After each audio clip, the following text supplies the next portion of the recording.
La viande rouge suscite beaucoup d'attention dans le monde de la santé et de la nutrition. Est-elle vraiment nocive pour la santé comme certains le prétendent? Ou est-elle au contraire bonne pour la santé? Nous allons décortiquer ce sujet en nous basant sur les dernières recherches scientifiques. Avant de continuer, qu'entendons-nous exactement par viande rouge? Techniquement, c'est la chair musculaire des mammifères qui est rouge lorsqu'elle est crue, donc pas encore cuite, principalement en raison de sa teneur en myoglobine. La myoglobine est une protéine riche en fer et elle donne cette couleur rouge à la viande. Tout comme l'hémoglobine est une protéine riche en fer qui donne sa couleur rouge au sang. Les exemples de viande rouge incluent le bœuf, le veau, le porc, l'agneau, le mouton, etc. Il faut savoir que chaque type de viande rouge, donc en fonction de l'animal dont elle provient, possède des propriétés nutritionnelles qui peuvent affecter différemment notre santé. On va commencer par voir la composition nutritionnelle de la viande rouge et ses potentiels bienfaits. Eh bien, la viande rouge est une source riche en nutriments. Elle offre des protéines de haute qualité, essentielles pour la réparation des tissus, la croissance musculaire et la production d'hormones et d'enzymes.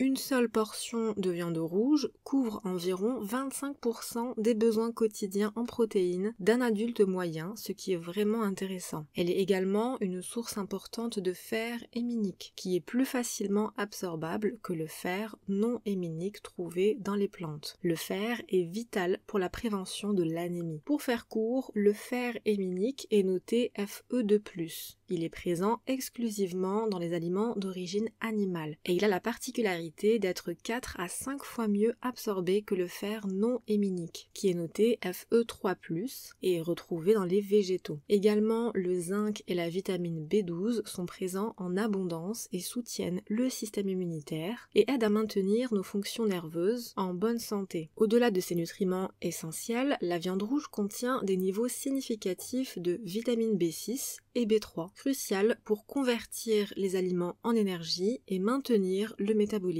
Le sélénium, un autre minéral important trouvé dans la viande rouge, joue un rôle clé dans la reproduction, la production d'ADN et la protection contre les infections et les dommages oxydatifs grâce à son action antioxydante. Donc on voit bien que consommer de la viande rouge peut nous apporter beaucoup de bienfaits par les nutriments qu'elle nous apporte. Alors, quelle est la différence entre la viande rouge et tout autre type de viande? La principale différence entre la viande rouge et la viande blanche réside dans la concentration en myoglobine, dont on a parlé tout à l'heure, celle qui donne la couleur rouge à la viande rouge. La viande blanche, comme celle de poulet ou de dinde, contient moins de myoglobine, ce qui lui donne une couleur plus claire et une texture différente après cuisson. Il faut savoir que les viandes rouges transformées, telles que le bacon, les saucisses et le jambon, sont soumises à des processus comme le salage, le fumage ou l'ajout de conservateurs. Ces transformations modifient la composition nutritionnelle de la viande et peuvent augmenter la présence de substances potentiellement nocives. C'est pourquoi on distingue la charcuterie de la viande rouge. Donc consommer du jambon va avoir plus d'effets nocifs que consommer de la viande rouge cuite normalement. Regardons maintenant de plus près notre système digestif pour comprendre pourquoi l'homme est capable de manger à la fois de la viande et des végétaux, contrairement aux animaux carnivores et herbivores. Donc pour approfondir le sujet du système digestif humain et de la nécessité d'une alimentation variée, il est essentiel de comprendre comment notre système digestif se compare à celui d'autres animaux et pourquoi cela suggère que nous sommes adaptés à un régime qui est omnivore, capable de consommer et de tirer profit d'une large gamme d'aliments d'origine diverses. Il est certain qu'une diète composée uniquement de viande ou de végétaux pourrait mener à des carences nutritionnelles. Par exemple, une diète strictement végétarienne peut manquer de vitamine B12, de fer héminique et d'acides gras essentiels trouvés naturellement dans la viande. Inversement, une diète exclusivement carnivore à base de produits d'origine animale pourrait manquer de fibres et de certains antioxydants essentiels pour la santé, ou par exemple de vitamine C si on ne mange pas de fruits. C'est connu que la carence en vitamine C mène à la maladie du scorbut. Le système digestif humain est complexe. Il est conçu pour traiter un régime alimentaire mixte de viande, de végétaux et d'autres nutriments. Les recherches suggèrent que les humains, en tant qu'espèce, ont évolué pour tirer avantage d'une alimentation qui est diversifiée. Les premiers humains étaient opportunistes dans leur choix alimentaire, consommant un mélange de viande viande, de fruits, de noix et de tubercules selon la disponibilité. Cette flexibilité a probablement joué un rôle crucial dans notre adaptation à divers environnements. Du coup, ignorer cette complexité et ses besoins en optant pour un régime extrême d'une seule origine, eh bien ça pourrait non seulement être impraticable, mais aussi potentiellement nuisible à long terme. Plusieurs études indiquent que les régimes alimentaires variés et diversifiés sont associés à un risque plus faible de maladies chroniques, y compris les maladies cardiaques, le diabète de type 2 et certains cancers. La diversité alimentaire aide également à maintenir un microbiome intestinal sain, essentiel pour la digestion et le système immunitaire. Regardons maintenant ce que dit la science. Bien entendu, je vous mettrai en description toutes les études. La consommation de viande rouge et le risque cardiovasculaire. Une étude de la Harvard School of Public Health de 2010 a suivi plus de 120 000 personnes sur une période de 24 ans. Elle a trouvé que chaque portion supplémentaire de 25 grammes de viande rouge non transformée consommée par jour était associée à une augmentation de 18% du risque de maladies cardiovasculaires mortelles. Donc on voit déjà que la quantité de viande rouge consommée a un impact sur la santé. Ces études ont souvent été critiquées par contre pour leur dépendance à des questionnaires alimentaires autodéclarés, donc ils sont susceptibles d'avoir un biais de mémorisation. En gros, ce qu'ils font, c'est qu'ils posent des questions aux personnes qu'ils étudient pour connaître leurs habitudes alimentaires. Mais ces personnes pourraient se tromper dans leurs déclarations, exagérer certaines valeurs ou tout simplement oublier. Donc il y a un biais de mémorisation. De plus, il n'est pas cité s'ils ont vraiment pris en compte des facteurs comme l'activité physique et le tabagisme qui peuvent influencer ces résultats. La viande rouge et le risque de cancer. En 2018, une large analyse a révélé que la consommation de viande rouge est probablement cancérigène pour l'homme, liant particulièrement la consommation élevée de viande rouge à un risque accru de cancer colorectal. Je vous invite à aller voir ma vidéo sur le sujet. La recommandation serait donc de limiter la consommation de viande rouge à moins de 500 grammes par semaine. Une autre étude suivant un demi-million de participants âgés de 50 à 71 ans sur 10 ans a observé que les hommes, tout comme les femmes, avec la consommation la plus importante en viande rouge, avaient des taux de mortalité par cancer plus élevés que ceux dont la consommation était plus basse. Toutefois, ces études sont parfois critiquées pour ne pas prendre en compte la méthode de cuisson de la viande, qui peut affecter significativement les risques de cancer, notamment à travers la formation de composés nocifs comme les amines hétérocycliques lors de la cuisson à haute température, ou l'utilisation de certaines huiles nocives pour la cuisson, ou même de la poêle non adaptée. Donc il est certain que plusieurs facteurs externes rentrent en jeu et il est donc difficile de généraliser et de condamner uniquement la viande rouge. Viande rouge et risque de diabète de type 2. En 2011, une étude a suivi 37 000 hommes pendant 20 ans et a trouvé que ceux qui augmentaient leur consommation de viande rouge d'au moins une demi-portion par jour avaient un risque de développer un diabète de type 2 augmenté de 48% sur 4 ans. En 2013, à Harvard, une autre étude a conclu que remplacer une portion quotidienne de viande rouge par une source de protéines plus saine réduisait le risque de diabète de type 2 de 35%. Le principal défi de ces études est que ce sont des études observationnelles. Ces études montrent donc un consensus croissant sur les risques potentiels associés à une consommation élevée de viande rouge. Et cette consommation élevée de viande rouge est définie généralement comme plus de 500 grammes par semaine. Donc ça serait la limite à ne pas dépasser pour n'en tirer que du bénéfice et ne pas avoir les effets nocifs. Cependant, les conclusions doivent être prises avec prudence, en raison des limites inhérentes aux méthodes d'études qu'on a vues. Les études futures devraient utiliser des méthodologies plus robustes, y compris des essais contrôlés, randomisés, lorsque cela est éthiquement possible, afin de clarifier ces associations. Face à ces risques, comment pouvons-nous consommer la viande rouge de manière responsable? On l'aura compris, il est conseillé de limiter la consommation à moins de 500 grammes par semaine, de choisir des coupes maigres, avec moins de matière grasse, et d'opter pour des méthodes de cuisson qui réduisent la formation de composés nocifs, comme la cuisson à basse température ou la cuisson lente. Donc la préparation de cette viande rouge est fondamentale. Intégrer également des sources de protéines alternatives, comme le poisson, la volaille ou les légumineuses, peut également aider à réduire la dépendance à la viande rouge. Il ne faut pas oublier que l'impact environnemental de la production de viande rouge est également une préoccupation majeure. L'élevage de bétail pour la viande rouge est un contributeur significatif aux émissions de gaz à effet de serre, à la déforestation et à la consommation d'eau. Donc réduire notre consommation de viande rouge peut avoir des avantages environnementaux. En conclusion, bien que la viande rouge soit nutritive nutritive, elle doit être consommée avec modération et responsabilité, compte tenu de ses risques potentiels pour la santé et également l'environnement. Voilà, merci d'avoir regardé cette vidéo détaillée sur la viande rouge, et j'espère que cela vous a aidé à comprendre les complexités de ce sujet. Si vous êtes arrivé jusque-là, écrivez rouge en commentaire, n'oubliez pas de liker, commenter vos expériences ou questions, et vous abonner pour plus de contenu. Sur ce, je vous dis à la prochaine pour une nouvelle vidéo.